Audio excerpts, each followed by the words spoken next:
चवंदा आहिनि त ॾाइण बि सत घर छॾंदी आहे, पर जैकबाबाद में सेप्को एक्सियन समूरियूं हदूं ओरांघे छॾियूं आहिनि। इंकशाफ थियो आहे त सेप्को एक्सियन साबिर बुगटी पारां ईद जी ख़र्ची जे नाव ते तलब कयल 2 लाख रुपया रिश्वत लाइनमैन पारां ॾियण खां इनकार करण ते सेप्को एक्सियन संदसि पघार रो खे मुअत्तल कंदे लाड़काणे रिलीव करे छॾियो। मुबैना तौर सदमे में फौत थी वियल अलशहबाज फीडर जे असिस्टेंट लाइनमैन अज़ीज़ुल्लाह लाशारी जे भाउ शाहिद लाशारी ऐं महबूब लाशारी जैकब न्यूज़ सां पंहिंजा वीचार वंडींदे एक्सियन मथां इल्ज़ाम लगायो आहे त एक्सियन पारां रिश्वत न ॾियण ते भाउ जी पघार रोके बदली कई वई, जंहिंजे सदमे में हू फौत थी वियो।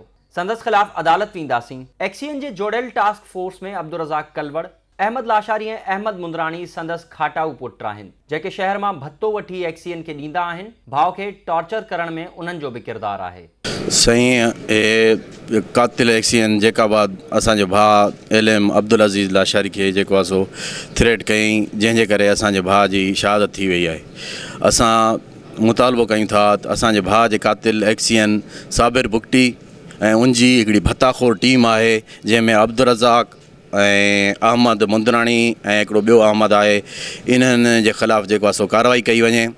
जेकर इन्हनि जे ख़िलाफ़ु कार्रवाई न कई वई त असां पंहिंजी क़ौम खे गॾु करे पूरे पाकिस्तान में एहतिजाज कंदासीं। साईं असांजो भाउ जेको आहे सो वापडा में इंतिहाई शराफ़त जी ज़िंदगी गुज़ारियईं। जॾहिं खां वठी उहो वापडा में हुयो त हुनजी रिकवरी ते रखियल हुयो।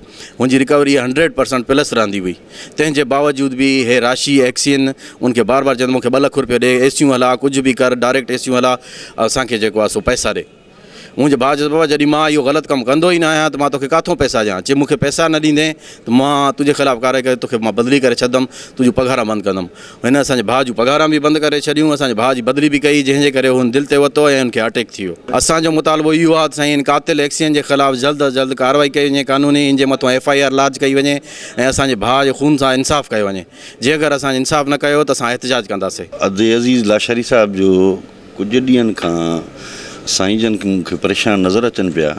पोइ मां हाणे वेझड़ाई में को 4-5-6 ॼणा थिया आहिनि त मां अधे खे जेको आहे सो रोके करे हमेशह साइकिल ते जेको आहे सो पंहिंजो ड्यूटी ते ईंदो वेंदो ॿियों टियों, त मां पुछा कि हुज़ूर शर्म माण्हू तमामु घटि पंहिंजो मतिलबु बयानु कंदो।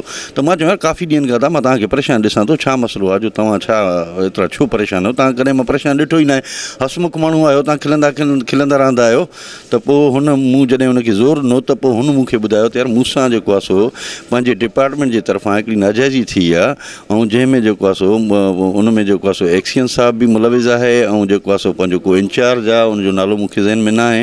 हिकु ॿिया माण्हू आहिनि जेका को हिकिड़ी टास्क फोर्स आहे पंहिंजो जेको आहे सो एक्सियन साहब जी तयारु थियल। माना उन्हनि मूंखे ब्लैकमेल कयो आहे, ऐं मूंखे ब्लैकमेल करे चवनि था त मूंखे जेको आहे सो हिन जो को शायदि रिकवरी जो चकर आहे पंहिंजो उन में हुयो।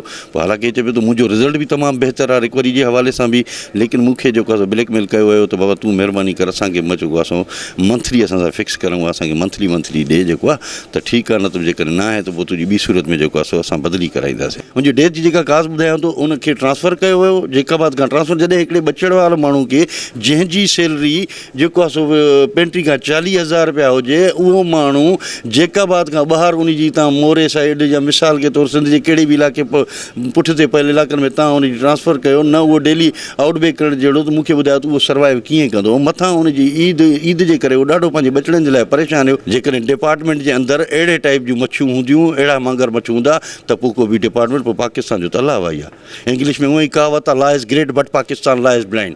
कानून अज़ीम आहे लेकिन पाकिस्तान जो कानून अंधो आहे। हीउ इंसाफ़ु आहे, हीउ हिकिड़े लाइनमैन खे इंसाफ़ु मिले थो। हंधि उते उहो सड़ंदो आहे जिते भाउ ॿरंदी आहे, हंधि उहो सड़ंदो आहे। हाणे ज़ाहिर आहे उनजा बचा जंहिं शख़्स खे इन टाइम पुटण जी औलाद बि न आहे, नियाणियुनि जी औलाद आहे, मूंखे ॿुधायो उहो कीअं सर्वाइव कंदो? हाणे उनजो घर कीअं हलंदो? घर त जुगो त उनजो तबाह थियो, हक़ीक़त आहे घर जुगो त उनजो तबाह थियो, हिननि खे छा थियो? सो लिहाज़ा मां तव्हां मीडिया वारे दोस्तनि जो निहायत शुक्रगुज़ार थोराइतो आहियां। सो मां तव्हांखे बि इहा रिक्वेस्ट कंदुसि त इहा असांजी आवाज़ु ईअं सम्झि तव्हांखे अलाह पाक उनजो अजर ॾींदो जेको आहे सो अज़ीज़ुल्लाह लाशारी जी हिन टाइम फैमिली सां असांखे हमदर्दी ॾेखारिणी आहे। बिल्कुलु हुन सां हिकिड़ी नाइंसाफ़ी थियल आहे, जेका नाजाइज़ी थियल आहे, उनजो तव्हां सभई असां आवाज़ु बणिजी करे मथे ऐवाननि ताईं पुॼायूं त तव्हांजी वॾी महिरबानी, तव्हांजो शुक्रिया। सदमे में फौत थियल मुलाज़िम अज़ीज़ुल्लाह लाशारी जे भाइरनि सेप्को चीफ खां टॉर्चर करण जो नोटिस वठण जो मुतालबो कंदे एक्सियन ख़िलाफ़ कार्रवाई करण जो मुतालबो कयो आहे।